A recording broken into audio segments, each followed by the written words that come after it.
Alright, there you go. So the NightEagles2 starting to the east this time around. Of course, their opponents, AVANT-GARDE, starting to the west. And sure enough, the AVANT-GARDE team's going for that Lorraine 155 again. Yeah, as expected. They really like that Lorraine 155 on these kind of open maps. Yeah, definitely. And which means that player Blade 12 444 shall go for the Panzer 1C. Yeah, once again here too. Yeah. So there you go. And on the NightEagles side, interestingly enough, yeah, Epic Storm decided to go with a T69.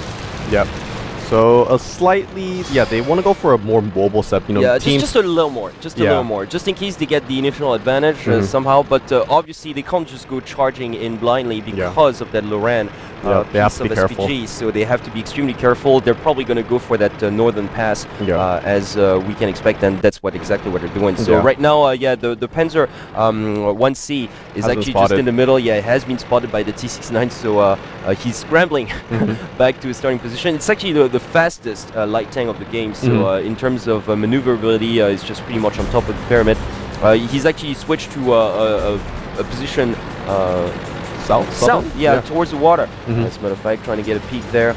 And actually, Black Willow used that passway as well to kind of sneak around the enemy and take out the artillery. Yeah, that was a brilliant play with his AMX-13. So yeah, definitely, possibly.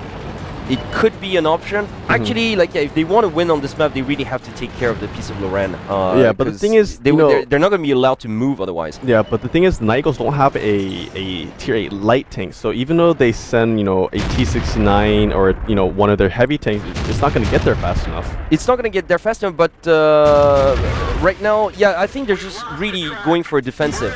Yeah, wow. But that Lorraine 155 doing a great job whittling down an IS-3. That's a crippling blow, and that's going to force the NightEagles2 to actually do something. Yeah, because that's the advantage is actually enough for win in case we go the distance. So yeah, now the NightEagles2 not even having the option of camping. Yeah, they have to make something like out of this pretty much. Definitely. And they're definitely under the gun. Yeah, so the AVANT-GARDE team now.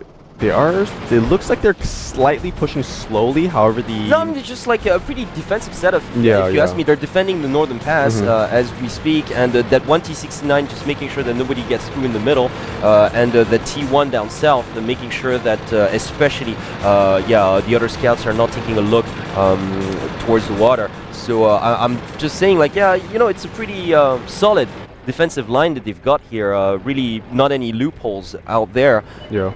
So, okay, the T69 has spotted the Panzer 1IC once again. Of course, it's a fast tank, so it's probably going to dodge the fire fairly well. Ooh, and Epic Storm taking some damage here. Yeah, the AVANT-GARDE tank like Zeneldiar with his MX-50 actually just managing to just shoot a couple of rounds here, so that T69 taking just a wee bit of damage here, about 20% down. Epic Storm. Yeah. And actually, this AVANT-GARDE player is Zeneldiar, who actually did manage to get a kill already as well, so a T1 is out. Yeah, so a slight disadvantage going to the NightEagles time. They actually do have a 9-tier point. And look at that, the T1 from the AVANT-GARDE team almost at the starting position here. Yeah, but he gets taken out. I mean, there's no way you can be that deep into enemy territory and just suspect to live. Indeed, indeed. And actually just Blade 12 with his Panzer IC 1C that actually managed to take out the remaining T1 on the NightEagles2 side, so NightEagles are now scoutless. Yeah, so actually Epic Storm now taking a sneaky passageway on that southern part of that kind of middle island area.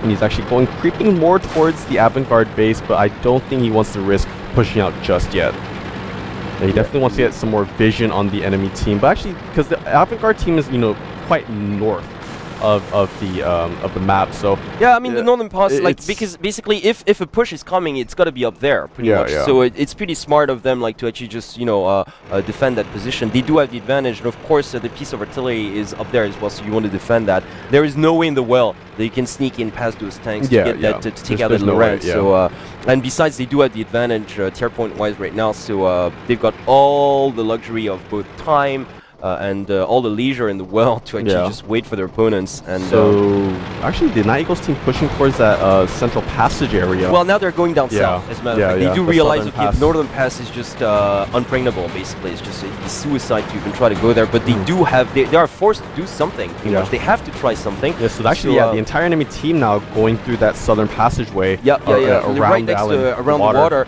Pretty much, and they're going to converge towards the base. However, they're going to be completely wide open to artillery fire.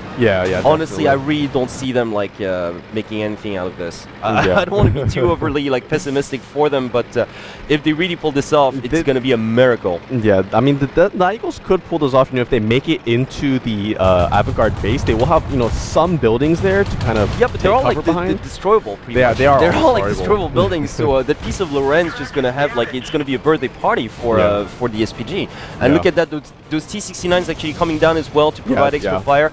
So rotation getting so much punishment here. It's actually kind of sorrowful to witness, almost.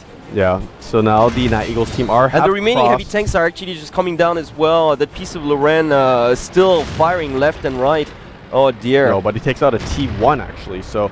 You know, it's one kill. It's a kill, but and another heavy tank going down. The MX-50 is now a dust, and so oh dear, pretty grim for the NightEagles. It's only game over. 2 tanks now remaining, 2 tier 8s, 1 IS-3 and 1 T-32. Honestly, there's nothing that they can do. Yeah, there's pretty much nothing they can do.